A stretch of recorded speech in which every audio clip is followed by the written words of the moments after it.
icyubahiro. Igihe cyose abantu bose barangwaga nuko bamubonye.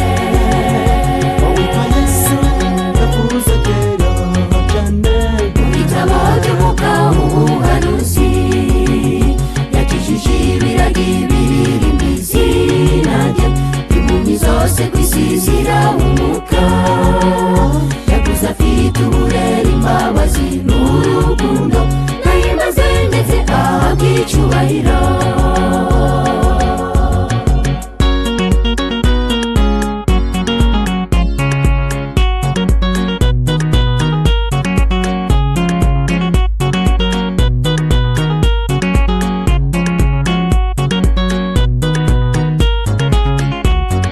Yagaburiye ibihumbi bitanu mu materaniro kwa nyirabukwe wa Petero.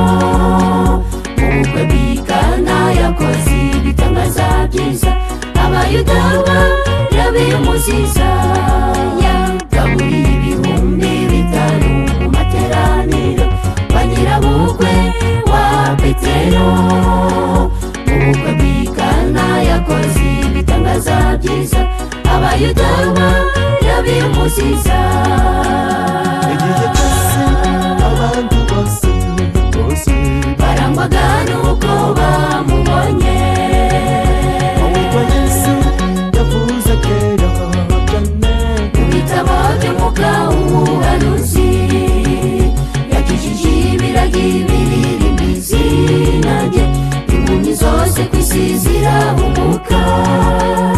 Yakuze afite uburere, imbabazi n'urukundo, nayimaze ndetse ahabwa icyubahiro. igihe cyose abantu bose barangwaga nuko bamubonye. witwa Yesu yavuze kera cyane Mu gitabo cy'umwuka w'ubuhanuzi yakijije ibiragi biririmba izina rye. Impumyi zose ku isi zirahumuka. Yakuze afite uburere, imbabazi n'urukundo, nayimaze ndetse ahabwa icyubahiro.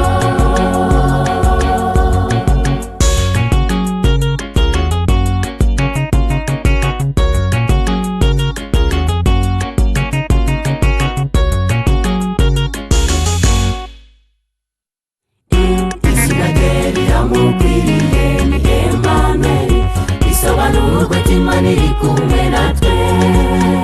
Yarahamwe maze arazuka, ubu ni muzima. Turirimbe Hoziya, Hoziyana mena. Izina rye riramukwiriye, ni Emmanuel, risobanurwa ati Imana iri kumwe natwe.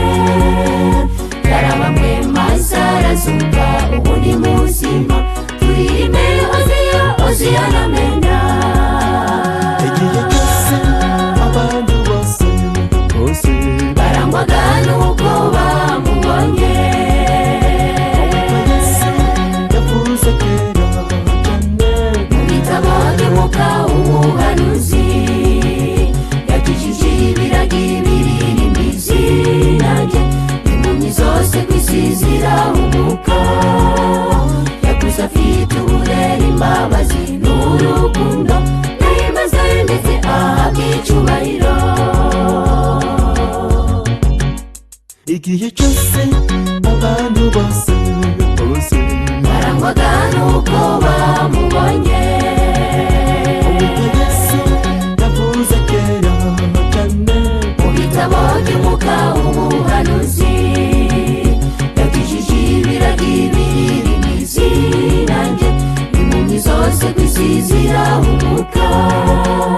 Yakuze afite uburere, imbabazi n'urukundo, nayimaze ndetse ahabwa icyubahiro.